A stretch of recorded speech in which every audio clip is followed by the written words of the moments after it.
찬송가 212장입니다. 212장. 겸손히 주를 섬길 때 괴로운 일이 많으나 우리 함께 찬양하시겠습니다.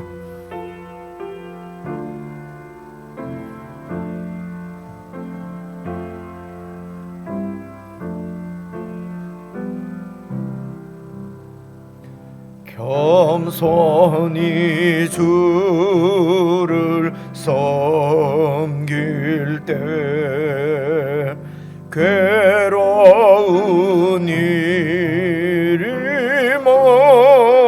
많으나 구주여 내게 힘 주사 잘 감당하게 하소서. 인자한 말을 가지고 사람을 감화시키며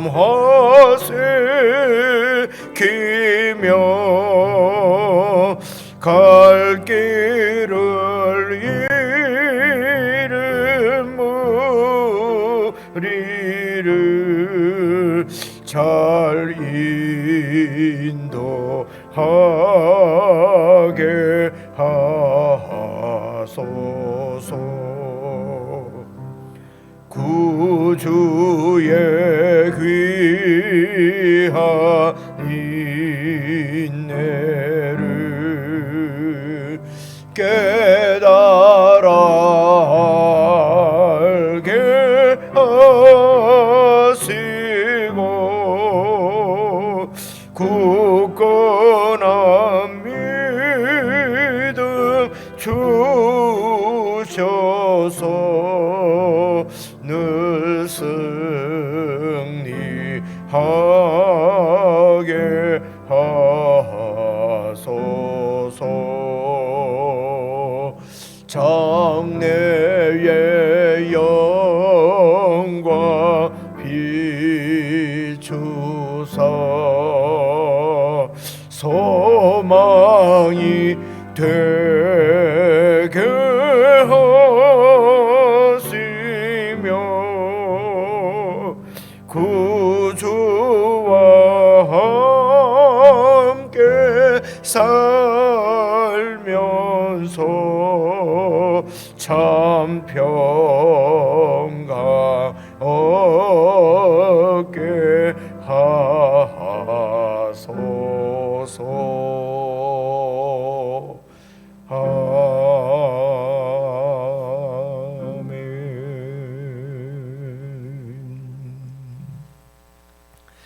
하나님 아버지, 저희들이 여호와 하나님을 경외하고 하나님을 섬기며 하나님 나라와 하나님의 백성을 섬길 수 있는 놀라운 은혜를 주신 것을 참으로 감사합니다.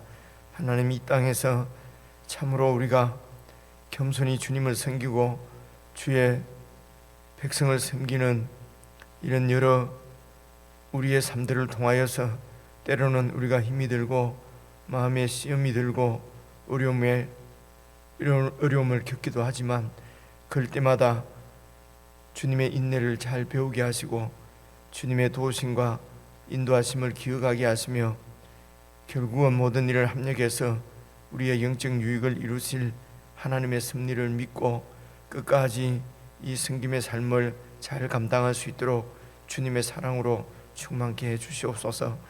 특별히 저희들의 마음을 잘 다스리고 지키고 또 간수할 수 있도록 여호와를 경외하는 지혜가 우리의 마음 가운데 깊이 늘 거할 수 있도록 주님을 의지하고 말씀을 의지하고 또 말씀을 깨달아 알기를 힘쓰는 겸비한 저희들이 될 수 있도록 성령 하나님 늘 함께 하시고 인도해 주시옵소서. 그래서 이 땅에서 참으로 주님과 동행함으로 10년 깊이 주님 주시는 안식을 누릴 수 있도록 안식의 복으로 저희들을 충만케 해주시기를 간절히 원하옵고 예수님 이름으로 기도드리옵나이다. 아멘. 우리 하나님의 말씀은 잠언 10장입니다. 10장 18절부터 32절까지 오늘 함께 읽고 묵상하고 기도하십시다. 921페이지 잠언 10장 18절 말씀 제가 먼저 읽겠습니다. 미움을 감추는 자는 거짓된 입술을 가진 자요 중상하는 자는 미련한 자이니라.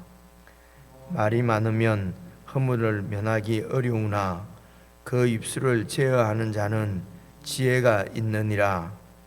의인의 혀는 순은과 같거니와 악인의 마음은 가치가 적으니라. 의인의 입술은 여러 사람을 교육하나 미련한 자는 지식이 없어 죽느니라. 여호와께서 주시는 복은 사람을 부하게 하고 근심을 겸하여 주지 아니하시느니라. 미련한 자는 행악으로 낙을 삼는 것 같이 명철한 자는 지혜로 낙을 삼느니라. 악인에게는 그의 두려워하는 것이 임하거니와 의인은 그 원하는 것이 이루어지느니라. 회오리 바람이 지나가면 악인은 없어져도 의인은 영원한 기초 같으니라.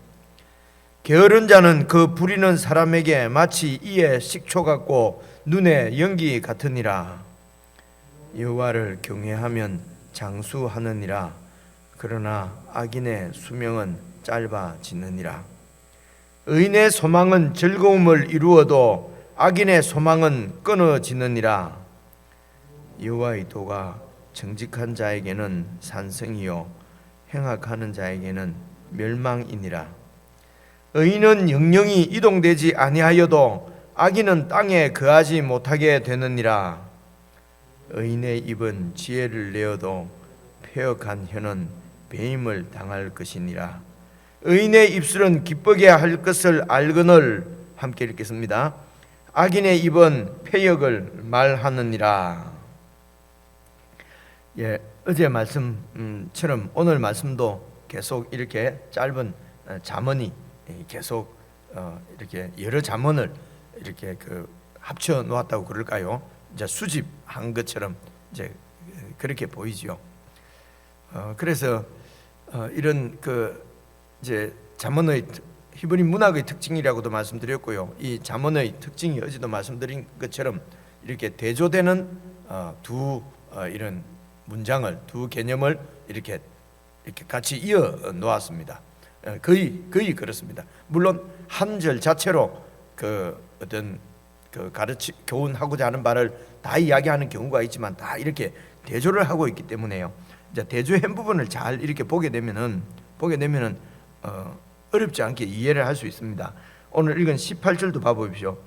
미움을 감추는 자는 거짓된 입술을 가진 자요. 이러면 이게 조금 이해하기가 어렵지 않습니까? 미움을 감춘다. 내 속에 미움이 있는데 감춘다는 거지요. 그렇게 하는 자는 거짓된 입술을 가진 자요. 그러니까 미움이 있으면서도 감추고 이렇게 안 미워하는 것처럼 한다, 이런 뜻이지 않습니까? 그죠? 근데 이런 사람을 또 거짓된 입술을 가진 자요. 그러니까 이런 게 연결이 잘 안 될 것 같은 느낌이 들지 않습니까? 그냥 쭉 읽으면요, 여러분 남는 게 하나도 없어요. 그래서 성경은 늘 읽어도 아무것도 모르겠어요. 이제 이런 말이 나오거든요. 그래서 잘 생각을 하면서 이렇게 읽으면은 이제 이런 것들이 그렇게 생각을 하고 이제 묵상을 하고 또 성경 교사, 즉 목사 같은 사람들의 그 설명을 잘 듣고 이렇게 하면은 이제 이런 말씀들이 이렇게 많은 말씀을 들은 것 같아도요, 이런 말씀들이 다 내 속에 밥 여러 번 먹고 매일 먹지 않습니까? 그런 밥이 내 육체의 건강을 지켜주는 것처럼 이렇게 먹은 하나님의 말씀이 이제 우리 소위 말하는 살과 피가 된다, 이렇게 표현하지 않습니까? 살과 피가 돼서 그렇게 하나님의 지혜, 하나님의 교훈 자체가 우리 삶으로 이렇게 형성이 되고 나타난다는 그런 말입니다. 그래서 대꾸라고 하는 것을 잘 이렇게 이해를 하고요. 그리고 이제 이 잠언을 읽을 때 이 잠언이 여러분 그 1장 7절, 9장 10절에 있는 말씀대로 여호와를 경외하는 것이 지혜의 근본, 지식의 근본이다 하는 것이 늘 이렇게 이제 잠언 전체를 관통하는 그 여호와를 경외하는 것이다. 이 지혜의 목적이 이제 그 부분을 이제 9장 10장까지 우리가 계속 깊이 이렇게 읽어오면은 그 큰 주제는 이제 우리 중심에 마음에 딱 이렇게 잡히게 되거든요. 그 여호와를 경외하는 것이 지혜의 근본이다라고 하는 이 큰 이 우산 아래서 이제 이 잠언을 작은 이 잠언들을 다 이렇게 읽어가게 되는 것입니다. 그리고 두 번째로 여러분 이제 생각을 해야 될 것이 이런 것들이 그냥 생각을 하지 않은 것이 아니고 쭉 우리의 기본으로 우리 그 신앙 가운데 딱 기초를 이루고 있는 것이죠. 신약에서는 예수를 믿는 것입니다. 구약에서는 여호와를 경외하는 것, 이것이 이제 구약에 있는 모든 이런 율법은 구약에 있는 하나님 나라 이야기는 이 땅의 이야기를 가지고 결국은 예수님 안에서 이루어질 하나님 나라 하늘 이야기를 지금 보여주는 그림자거든요. 이 생각을 늘 한다기보다도 이제 이런 것이 그냥 여러분 우리 그 성경을 보는 눈이든지 해석하는 것이든지 하는 모든 중심에 이제 이게 예수 믿는 사람은 그냥 그대로 딱 이렇게 뭐라고 얘기하죠. 그 기초로 자리를 잡고 있습니다. 그래서 구약의 여호와를 경외하는 것은 신약에서는 예수님을 믿는 것입니다, 여러분. 그죠?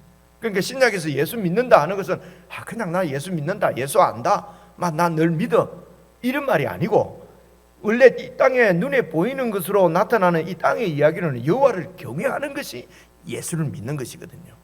그죠? 이건 조금만 생각해 보면 아실 것입니다.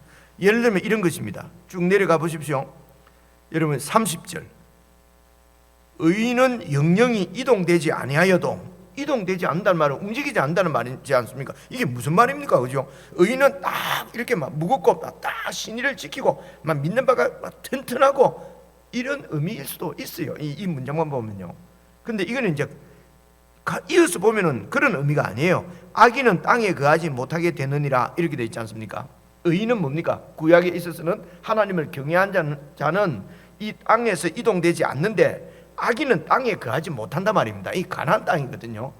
그래 구약에서는 이 가나안 땅 여호와를 경외하지 않으면 이 땅에서 쫓겨나는 것입니다. 그래서 바벨론 포로로 잡혀가는 거거든요. 그래서 이제 이 30절 말씀도 의인은 하나님을 여호와를 경외하는 자는 그 땅에 영원히 거한단 말입니다. 가나안 땅이 바로 천국입니다. 그죠? 이 가나안 땅이 신약에서는 예수님 아닙니다. 그죠?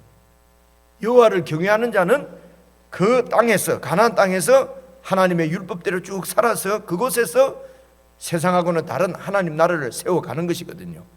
그래서 그 여호와를 경외할 때에 그 가나안 땅은 젖과 꿀이 흐르는 땅이 되는 것입니다. 안전한 땅이 되는 거지요. 그런데 여호와를 경외하지 않으면은 그 땅은요 젖과 꿀이 흐르는 땅이 아니에요. 그죠? 우리가 쭉 사사기도 살펴보고 한 것처럼. 그죠?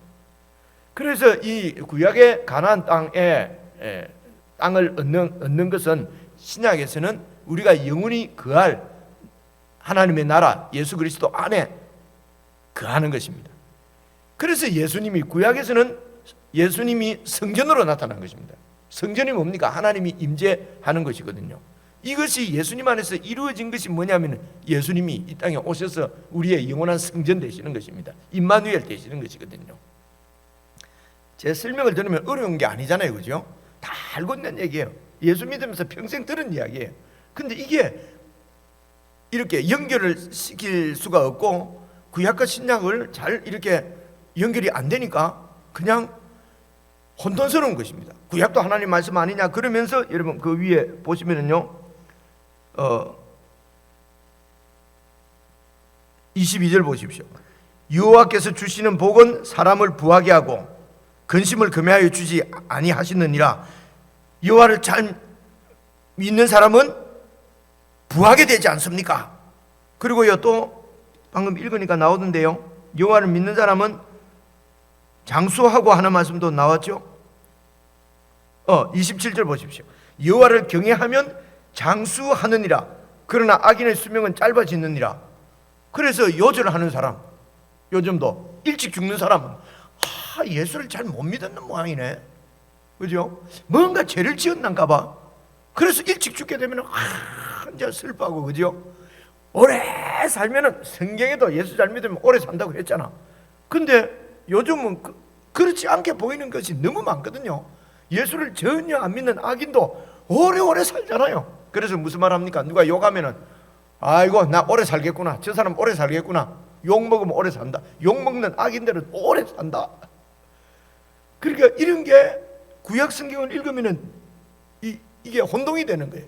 그래서 예수 잘 믿으면은 오래 살고 부자가 되고, 성경에 있지 않느냐 이러면은 성경에 있네 이렇게 되지 않습니까? 그죠? 그래서 이 구약에서 그럼 가나안 땅에 거하는 것은 예수 안에 거하는 것이고요, 그 땅에서 젖과 꿀이 흐르는 그 부를 이루는 것은 예수님 안에서 아무런 근심 없이 아무리 많은 재물을 가지고 있어도 늘 부족하고 그러면 가난한 거잖아요. 그죠? 그래서 이 땅에 재물이 아무것도 없어도 예수님 안에서 참 마음의 평안을 누리고 안식을 누리면 그게 부자잖아요. 그죠?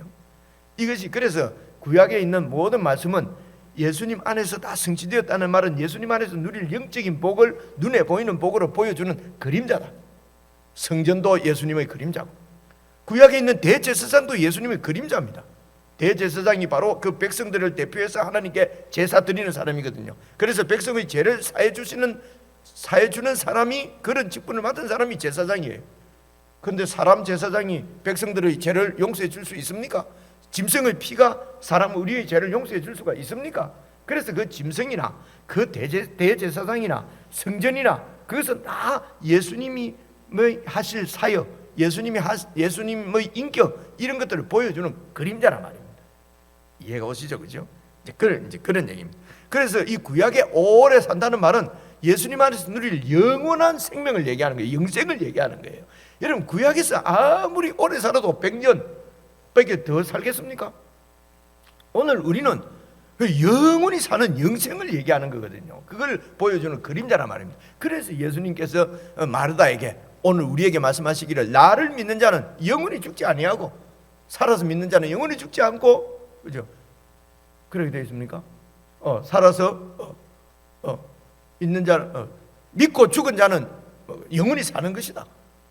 말씀이 나오지 않습니까? 그래서 신약에서는 10살에 죽으나 100살에 죽으나 예수 믿는 사람은 그건 의미가 없는 것입니다. 영생을 갖고 있는데요, 뭐 이 땅에서 10년 살아 100년 사나 그게 100년하고 영원하고는 이렇게 대비할 수도 없잖아요. 그래서 구약의 가나안 땅에서 오래 산다, 가나안 땅에서 부를 누리고 젖과 꿀이 흐르는 그 땅에 부를 누리고 산다는 말은 예수님 안에서 영생을 누리는 이런 예수 믿는 사람을 지금 보여주는 그림자가 구약시대 때 이렇게 나타나는 거란 말입니다. 설명이 그렇네요. 그래, 이런 것을 생각하면서 읽으면요, 은혜가 되고요, 우리의 이 믿음이 점점 이렇게 이제 강화되는 것입니다. 이 믿음이 굳세어지는 것이요. 이해가 오죠, 그죠? 그래서 말씀이 우리를 이 말씀을 깊이, 여호와를 경외, 시편 1편에 나오는 대로, 복 있는 자는 여호와의 말씀을 주야로 묵상하는 자다. 그래서 그 말씀이 쭉 내면화, 체주라 되는 거거든요.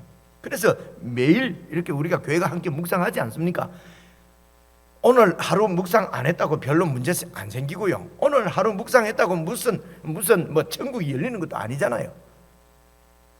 그러나 이게 중요합니다. 한 사람과 하지 않은 사람은요, 이건 천국과 지옥, 땅과 하늘의 차이가 납니다. 그래서 이런 걸 잘 생각하시면, 이걸 하지 않고 나이가 들어서 7, 80대 보세요. 예수 3, 40년 믿어보세요. 더 독해지고 더 추해지고 더 세속적으로 살 수밖에 없단 말입니다. 그렇죠? 자, 이런 마음을 가지고 18절을 한번 봐보십시오. 미움을 감추는 자는 거짓된 입술을 가진 자요, 중상하는 점 미련한 자다. 그래서 미워하는 마음을 딱 감추고 있으면요, 어떻게 나타나느냐? 자꾸 다른 사람의 해피는 중상하는 말로 나타난다. 저 사람은 이렇고 저 사람은 이렇고. 그러면서도 나는 사랑한다는 거죠. 착각하고 있는 거죠. 그런 얘기입니다. 그래서 구약에서는요, 마음이라는 말이 많이 나와요. 어제도 나왔잖아요. 20절 봐보십시오. 의인의 혀는 순응과 같거니와 의인의 혀가 나오고 악인의 마음은 같이 가지 않느냐. 혀하고 마음하고가 이렇게 등가로 나타나지 않습니까? 같은 위치에. 그러니까 의인의 입술, 악인의 마음.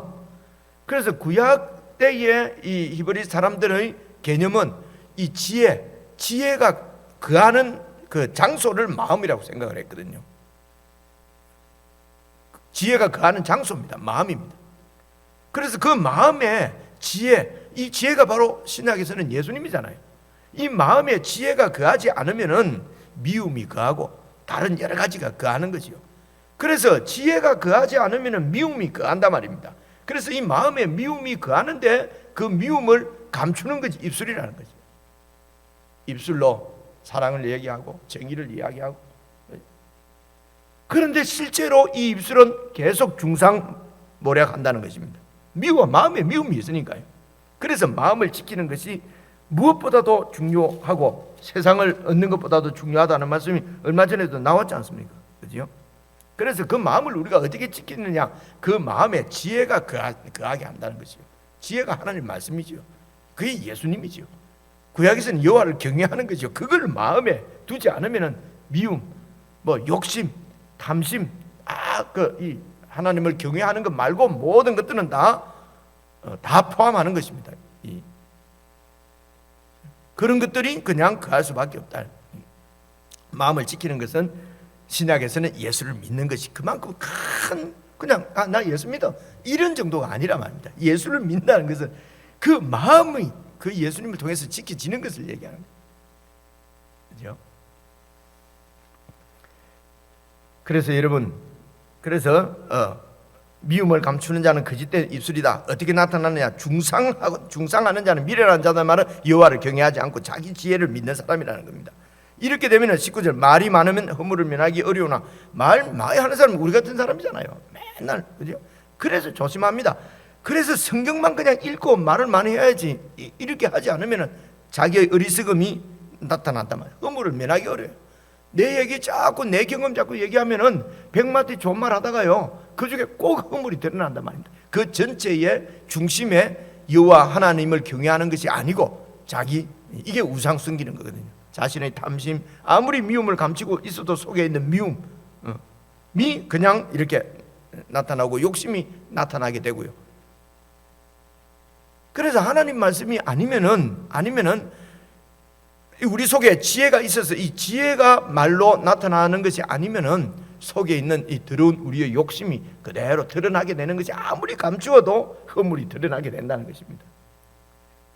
그래서 말을 안 하는 것이 지혜로운 것이다. 이게 아니에요. 말을 안 하는 것이 지혜가 아니에요. 말을 안 하는 것은 때로는 우리가 말 안 하는 것은요, 비겁함을 감추는 것일 수 있어요. 그죠?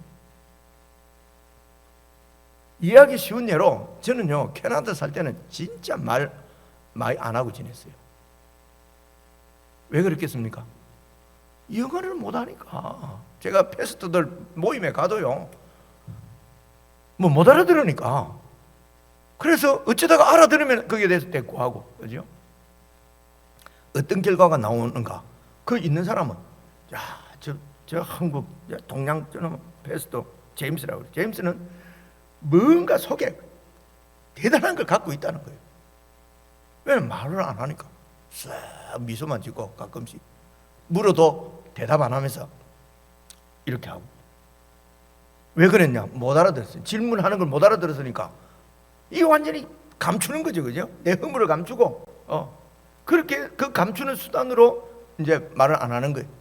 근데 이게 그냥 아주 처음에는 그 사람들에게 뭔가 아주 영적으로 깊이 있는, 동양에 확실히 새벽에도 모이고, 저 한국 교회는 저래도 저 패스 초이가 뭔가 깊다는 거예요, 그죠?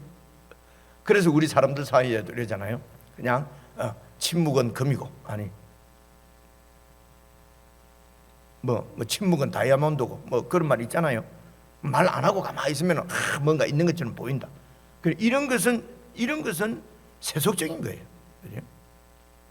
그래서 지혜가 여호와를 경외하는 것이 우리 마음에 거하지 아니하고 내는 말들은, 많은 말들은 이 내 속에 아무것도 없는 것을 감추려고 하는 것이기 때문에 결국은 허물로 드러난다는 것입니다. 이게 연결해서 무조건 말 안 하고 입 닫고 있는 것이, 그것이 그렇게 그걸 얘기하는 것이 아닙니다. 이해가 오죠, 그죠? 그래서 계속해서 한번 봐봅시다. 19절. 그래서 말이 많으면 허물을 면하기 어려우나 그 입술을 제어하는 자는 지혜가 있느니라. 20절 이어서 보십시다. 의인의 혀는, 의인이 뭡니까? 여호와를 경외하는 자잖아요. 여호와를 경외하는 자의 혀는 말은 순응과 같거니와 악인의 마음은 가치가 없다. 이 적다는 말은 가치가 없다는 말이에요. 왜 그렇습니까? 나타나는 것이 중상하고 남을 나쁘게 말하고, 그죠? 그게 18절에 나오잖아요. 그래서 마음은 가치가 적으니라. 그래서 이제 제가 책을 좀 찾아보니까 이 잠언에 대해서 학자들이 보는 견해가 두 가지예요. 하나는 금은 딱딱 이런 단편적인 금은을 많이 모아놓은 것이기 때문에 전체적으로 연결되지는 않는다. 한 잠언 한 절에, 지금 우리를 치면 절에 나와 있는 한 절 한 절이 다 이런 독립된 어떤 의미를 갖고 있기 때문에 그렇게 이해해야 된다 하는 학자가 있어요. 그리고 또 어떤 학자들은 잠언 역시도 연결되는 것 같지 않아도 다 이게 그 연결되어 있는, 쉽게 말해서 통으로 봐야 된다. 이제 이 두 의견이 있어요. 그래서 참 학자들은 참 이런 걸 가지고 다 이렇게 책도 쓰고 이렇게 하는구나, 이제 그런 생각을 했는데요. 낮게로도 의미가 갖고 있지만은 전체로 연결되는 것입니다. 어떻게 연결되는 겁니까? 쉽게 말하면 예수 잘 믿으라는 얘기입니다. 구약으로 치면은 여호와를 경외하라는 것이에요. 그런데 그 여호와를 경외하는 것은 일단은 그 여호와가 지혜가 마음에 거해야 됩니다. 그렇게 해서 마음에 있는 것이 나타나는 것이 말입니다. 말로 대표되는 것이, 이게 제유법이라 그러거든요. 말로 대표되는 것이 우리 사람 겉으로 나타나는 모든 그 성도의 삶, 사람의 삶을 말로 지금 대표할 수 하는 이 문학적인 표현 방법이거든요. 제유법이라 그래요. 근데 이런 거 어렵잖아요, 그죠? 그래서 말만이 아니고 우리가 살아가는, 나타나는 삶 전부가 속에, 마음에 있는 것이 나타나는 것이라는 것입니다. 이제 그 얘기입니다. 그래서 방금 읽은 대로 20절 보시면요, 의인의 혀는 순응과 같아. 왜냐하면 마음의 지혜를, 여호와를 경외함이 있으니까요. 근데 악인의 마음은 여호와를 경외하는 것이 아니기 때문에, 그죠? 나타나는 여러 말이나 삶이 가치가 없는 삶이라는 것입니다. 그래서 21절 의인의 입술은 여러 사람을 교육하나. 의인 누굽니까? 착하게 사는 사람, 의롭게 사는 사람. 지금 의인은 뭐 사회운동하다가 죽은 사람이 아니고요, 여호와를 경외하는 사람이에요. 그죠? 여호와를 경외하는 사람의 입술은 여러 사람을 교육하나. 미련한 자는 어떤 사람입니까? 어리석고 사람이 뭐 이런 게 아니고요, 여호와를 경외하지 않는 게 교만한 자예요. 자기 지혜로 사는 사람이에요. 이런 사람이 똑똑하게 보이고 현명하게 보이고 영악하게 보이죠. 그러나 그 미련한 자는 결국은 지식이 없어서 죽는. 이 지식은 뭡니까? 공부를 많이 안 했다는 것이 아니고 여호와를 경외하는 것이 지식의 근본이, 그 지식은 하나님의 말씀을 얘기하는 거예요. 그래서 이런 바탕이 없이 잠언을 읽으면은 전부 세속적으로 그냥 그 해석을 하게 된다는 것입니다. 자기 좋은 대로 그냥 해석을 하거든요. 그래서 22절 보십시오. 여호와께서 주시는 복은 사람을 진짜로 부하게 합니다. 그렇죠? 그의 나라를 구한 자, 여호와를, 하나님을 경외하는 자에게 하나님께서 복을 주십니다. 그렇죠? 그렇게 그거에 근심을 겸하여 주지 않습니다. 그래서 우리가 누리는 이런 재물, 내가 갖고 있는 것이 정말 여호와 그 나라를 구하고 하나님 나라를 살아가는, 우리가 그 땅을 살게 하기 위해서 하나님이 더하여 주시는 하나님의 은혜의 산물 축복인지, 아니면 내가 부정한 방법으로 돈이 없으면 나는 살 수 없다, 그렇게 해서 어떻게 하든지 모으려고 그렇게 해서 부정한 방법으로도 취한 죄의 결과인지, 이제 이런 것들을 잘 살펴볼 수 있는 사람은 예수 믿는 사람이죠. 세상 사람은 그런 거 갖고 고민하지 않지 않습니까? 고민을 안 하더라도 늘 마음에, 양심에 걸리는 일이에요. 안 믿는 사람도요. 그래서 계속 내려가시면요, 23절 미련한 자는 행악으로 낙을 삼는 것처럼 명철한 자는 지혜로 낙을 삼는다. 미련, 여호와가 없는 사람은 그저 자기 욕심 채우고 사는 것을 낙으로 삼는 것처럼 명철한 자, 여호와를 경외하는 자는 어떻게 정말 하나님 앞에 정직하고 공의롭고 공정하게 지혜롭게 살 것인가로, 그것으로 낙을 삼는다는 거예요. 이게 여호와 하나님 나라를 구한다는 거죠. 그래서 24절 악인에게는 그 두려워하는 것이요.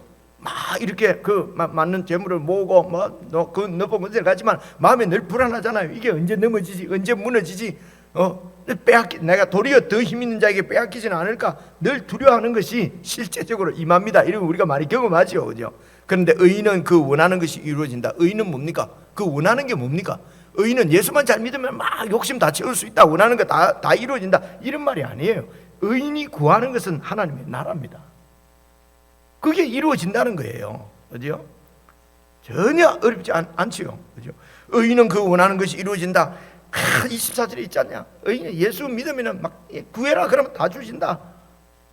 욕심을 이루라는 것이 아닌데도 그렇게 다 그냥 막 부끄러운 줄도 모르고 막 그렇게 얘기를 하는 경우를 목사님들한테 듣기 때문에 제가 이런 얘기 하는 것입니다. 성경을 전문으로 가르치는 분들도 목사님 성경에 나오지 않습니까? 제가 의인은 구하는 바는 다 이루어지고 의인은 부를 누린다고 했지 않습니까? 그죠? 장수한다고 했잖아요. 그래 일찍 죽는 것은 저주입니다. 가난한 것은 하나님의 저주예요. 야, 뭐라고 얘기를 해야 돼? 성경에 나오지 않습니까? 하니까 제가 뭐라고 대꾸를 할 수가 없어요. 그렇죠? 그래서 의인은 그 원하는 것이 이루어집니다. 분명히 이루어집니다. 의인이 구하는 것은 하나님 나라이기 때문에 그렇습니다. 하나님의 통치이기 때문에 그렇습니다. 그래서 구하는 것마다 다 이루어 주시니까 받은 줄로 믿으라. 하나님 나라가 임한 줄로 믿으라는 것입니다. 이 신약에서는 그렇게 얘기하는 거예요. 25절 해오리 바람이 지나가면 악인은 없어져도 이렇게 여호와를 경외하지 않고 자기 지혜로 자기 나라를 세우는 사람은 그냥 어려운 일 조금 만나고 해오리 바람 불면 그대로 내려앉지만은 의인은 영원한 기초가 됩니다. 왜냐하면 의인은 여호와를 경외하고 의인이 구하는 것은 하나님 나라이기 때문에 어떤 해오리 바람이 불어도 남는 것은 하나님 나라입니다. 여러분 그 나라의 중요한 한 파트가 백성이잖아요. 그죠? 의인은 바로 그 하나님 나라의 백성이기 때문에 그 백성이 그 나라의 기초입니다. 저와 여러분이 하나님 나라, 하나님 영광의 기초거든요. 우리가 넘어지고 우리가 쓰러지고 우리가 없어지면 하나님 나라도 없는 것입니다. 그래서 하나님이 그 백성은 영원한 기초로 단단히 지키십니다. 예수님이 이 땅에 오신 것도 그 나라 백성인 우리들 때문에 오신 거거든요. 놀랍지 않습니까? 그죠? 그래서 여러분 악인은 해오리 바람 불면 쓰러져도 의인은 영원한 기초가 된다 말입니다. 그래서 26절 보면요, 게으른 자는 그 부리는 사람에게 마치 이에 식초, 이빨에 식초 들어가면 얼마나 신입니까? 눈에 연기 같다. 그렇죠? 그래 이제 이게 이렇게 하나님 나라의 게으른 자죠. 하나님 나라에 충성하지 않은 자는 그 나라의 주인이신 우리 주님 앞에 그냥 자꾸 일만 만들고, 그렇죠? 눈에 그냥 연기처럼 그런 삶을 살게 되는 것은 여호와를 경외하는 것이 없고 계속 우상을 섬기기 때문에 그래요. 그래서 그 땅에서 영영이 살지 못하고 잡혀가게 되고 쫓겨나게 된다. 다 연결되어 있는 말씀이죠. 27절 그래서 여호와를 경외하면 장수하느니라. 그러나 악인의 수명은 짧다. 의인의 소망은 즐거움을 이루어도 악인의 소망은 끊어진다. 여호와의 도가 정직한 자에게는 산성이요 정직한 자는 여호와를 경외하는 자입니다. 7장 8장에서 다 살펴봤지 않습니까? 행악하는 자에게는 멸망이니라. 행악하는 것은 여호와를 경외하지 않는 것이에요. 3장 5절에 나왔잖아요. 그죠? 그래서 행악하는 자에게는 멸망이. 의인은 영영이 이동되지 아니하여도 악인은 땅에 가지 못한다. 그러니까 멸망이 뭐냐면은 그 땅에서 쫓겨나서 포로로 잡혀가는 것입니다. 바벨론 포로죠. 그래서 구약 역사가 다 보여주는 것입니다. 의인의 입은 지혜를 내어도 폐역한 혀는 배임을 당한다. 폐역하다는 말은 도리를 어긋나는 것이거든요. 구약의 하나님의 백성들이 하나님을 섬기지 않고 우상을 섬기고 막 가난한 백성들을 따라가고 하는 것은 폐역, 인간으로서 할 수 없는 도리를 저버린 거예요. 이걸 폐역한 거라고 그래요. 그래서 폐역은 배신입니다. 반역입니다. 우리가 배신하는 거죠. 우리를 구원하신 주님을 배신하는 거죠. 그래서 의인의 입은 지혜를 내어도 세상에서 주님을 배신하고 세상을 사랑하고 이런 폐역한 자의 말은 결국은 배임을 당한다. 의인의 입술은 기쁘게 하나님도 기쁘게 하고 사람도 기쁘게 하고 하나님 나라도 기쁘게 할 것을 알거늘 악인은 입은 말하는 것마다 폐역이라면 도리에 어긋난 얘기를 한다는 거지요. 그래서 이 하나님이 지혜가 없이 자꾸 그냥 교회에서 어른이라고 남 안 따고 그냥 가르친다고 젊은 사람한테 하는 말들이 엄마가 아버지가 자식 가르친다고 하는 말들이 그냥 도리에 어긋난 폐역한 거란 말이에요. 이 세상에서는 그게 맞는 말일지 몰라도, 그죠? 이겨야 된다. 밟고라도 이겨야 된다. 눈 한번 딱 감으면 막 부자 되는데, 막 권세가 누릴 수 있는데 정직하게 하는 것은 어리석은 일이다. 1급수에는 고기가 살지 못한다. 그래서 너무 깨끗하게 살면 안 된다. 이런 걸 부끄러움 없이 자식들한테 막 얘기를 하거든요. 세상 사람들은 그렇게 해서 세상에서 살아남는 것이 지혜로운 것이고 그들이 좌우명이 될 수도 있어요. 예수 믿는 우리는 그렇게 말하면 안 되잖아요. 지혜가 없으면 우리 마음에 여호와를 경외하지 않고 예수를 잘 못 믿으면은 예수 믿는다고 말은 하면서 다 그렇게 교회 경영도 그렇게 하고 가정에 자녀들도 그렇게 키우고 영적 지도라는 사람, 지도자라는 분들이 이 교인들을 그렇게 가르치고 예수 믿는 거는 믿는 거고 너무 열광적으로 믿으면 안 된다. 그치? 적당하게 그냥, 야 나도 다 해봤다. 나도 젊을 때 믿는 니처럼 그래 열심히 해서 해봤는데 별거 없더라. 그냥 적당하게 믿어라. 여러분 이게 말입니까? 부산말로 주가래입니까? 이게 말도 안 하는 소리를 이걸 지혜라고 말을 하거든요. 너무나 부끄러운 얘기죠. 부끄러운 줄도 모르고 교회 지도자들이 말을 한단 말입니다. 왜 그렇습니까? 마음에 여호와를 경외하는 것을 놓치기 때문에 그렇습니다. 예수를 잘 못 믿기 때문에 그런 거란 말입니다. 그래서 예수 잘 믿는 것은 겉으로 무슨 구제하고 겉으로 뭐 무슨 착한 일하고 선교 많이 하고 막 어디 가서 고생하고 이런 것으로 100% 나타나는 것은 아닙니다. 그것은 미움을 감추고 중상할 수도, 미움을 감추고 사랑한다, 여러 가지 활동을 할 수 있지만은 그건 결국은 중상으로 나타나고 많은 허물로 나타난다 하는 말씀하고 다 연결되는 말씀이죠. 설명을 좀 많이 드렸네요. 여러분 이런 그 기초를 가지고 여러분 개인적으로 다시 한번 쭉 읽으시면서 특별히 또 내 삶을 비춰주는 말씀이 있으면은 여러분 깊이 좀 생각을 하시고 그리고 그 말씀이 우리 삶을 지배할 수 있도록 우리의 체질이 될 수 있도록 여러분 개인적으로 묵상하시고 기도하는 시간을 갖겠습니다.